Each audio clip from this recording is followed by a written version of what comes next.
हिंदी से अंग्रेज़ी ट्रांसलेशन करते हुए एक आम इंडियन स्टूडेंट को जो परेशानी आती है, आज उसे क्लियर कराता हूँ आपको। देखिए, मेन प्रॉब्लम क्या आती है? मेन प्रॉब्लम आती है वर्ब को डील करने में। हम इंडियन जो है हिंदी में वर्ब को एक अलग तरह से डील करते हैं, जबकि इंग्लिश में वर्ब को उस तरह से डील नहीं किया जाता है। प्रैक्टिकल दिखाता हूँ, इंशाल्लाह समझ में आएगा। ये लिखा है मैं वहाँ जाऊँगा। अब ये एक फ्यूचर डिनोटिंग सेंटेंस है। फ्यूचर डिनोटिंग मतलब इसमें दिख रहा है कि ये फ्यूचर का सेंटेंस है। मैं वहाँ जाऊँगा, ठीक हो गया। अब अगर यहाँ पर ये मैं औरत हो तो आप इसमें चेंज करोगे ना, फिर ये ऐसे हो जाएगा मैं वहाँ जाऊँगी। अब एक बच्चा क्या सोचता है छोटा, जब वो शुरू करता है ट्रांसलेशन करना, कि जाऊँगा के लिए तो विल लग जाता है, विल गो या शैल गो। वैसे आजकल शैल का इस्तेमाल होता नहीं है कहीं, तो ये सेंटेंस हो जाएगा आई विल गो।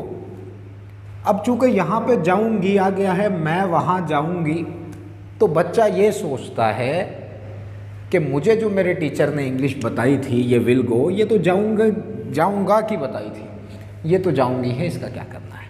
इसका कुछ नहीं करना है। ये जाऊँगी भी विल गो है और जाऊँगा भी विल गो है। मान लीजिए, थोड़ा चेंज करते हैं, मैं ज़रा डस्टर उठा लूँ।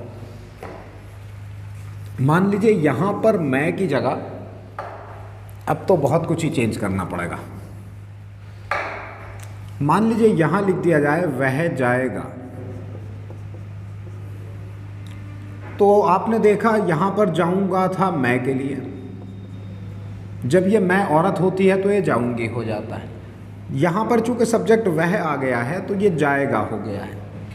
तो ये वर्ब की जो चेंजिंग होती है ये हिंदी में होती है, इंग्लिश में इस तरह की कोई चेंजिंग नहीं होती है। इंग्लिश में तो एक सीधा हिसाब है कि आपका सेंटेंस कौन सा है। फ्यूचर डिनोटिंग है तो आप विल लगा देंगे। सेंटेंस में अगर चाहिए आ रहा है तो आप शुड लगा देंगे। सेंटेंस में अगर सकता है, सकती है, सकते हैं, कुछ भी आता हो तो आप सिर्फ कैन लगाएंगे। आप ये मत सोचिए कि मैं जा सकता हूँ, इसकी इंग्लिश आई कैन गो होती है, लेकिन वह जा सकती है। अब इसके लिए क्या लगाएं, क्योंकि कैन गो तो सकता हूँ।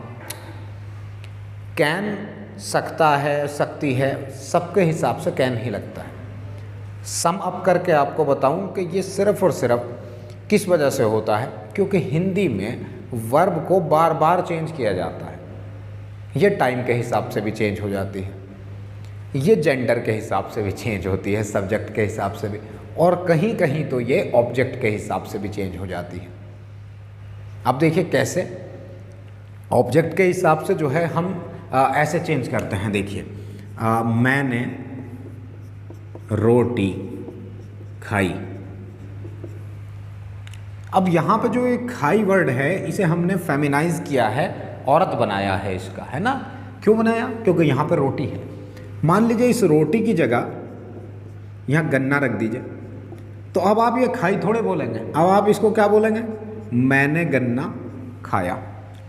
तो हिंदी के कुछ सेंटेंस में जो वर्ब चेंज होती है वो ऑब्जेक्ट के हिसाब से भी हो जाती है, जैसे इसमें आपने देखा। ये सिर्फ इन्हीं सेंटेंस में होता है जिनमें ने आता है। मैंने, तुमने, उसने, हमने, ये उनमें चेंज किया जाता है। बाकी किसी सेंटेंस में ऐसा चेंज नहीं किया जाता है। एक और चीज़ देख लीजिए, मान लीजिए मैंने चावल, अब खाया भी नहीं होगा, खाई भी नहीं होगी, खाए हो जाएगा, क्योंकि चावल को आप प्लूरल काउंट करते हो। फिर वही बात आ गई निकल के कि वो सेंटेंस जिनमें ने आता है उनमें हिंदी में जो वर्ब होती है वो ऑब्जेक्ट के हिसाब से चलती है। अंग्रेज़ी में ऐसा कुछ नहीं है। इंग्लिश में वर्ब जब भी चेंज होगी या जो भी होगा वो सिर्फ सब्जेक्ट के हिसाब से होगा, ऑब्जेक्ट से उसका कोई ताल्लुक़ नहीं है। सब्जेक्ट के मेल फीमेल होने पर भी कोई फ़र्क नहीं पड़ता है। एक ताहे तीहे वाले वाक्य को छोड़ दें तो सब्जेक्ट के सिंगल और प्लूरल होने पे भी कोई फ़र्क नहीं पड़ता है। कहीं ज़मार आ जाता है, कहीं नहीं आता है।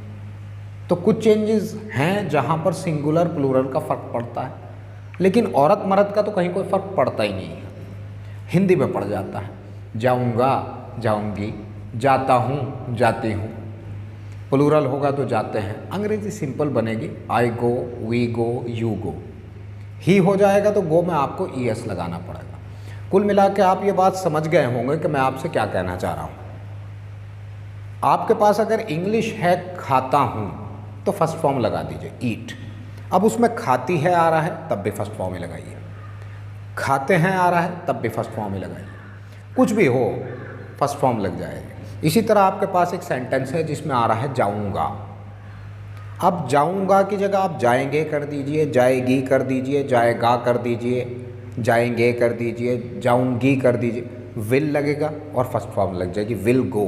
बस कुछ भी हो, ये जितने वेरिएंट्स हैं ये हिंदी में होते हैं, इंग्लिश में बिल्कुल नहीं होता है। इस चीज़ को अच्छी तरह याद रखिए। अगर हो सके तो इस वीडियो को एक बार फिर देख लीजिए ताकि आपको अच्छी तरह समझ में आ सके।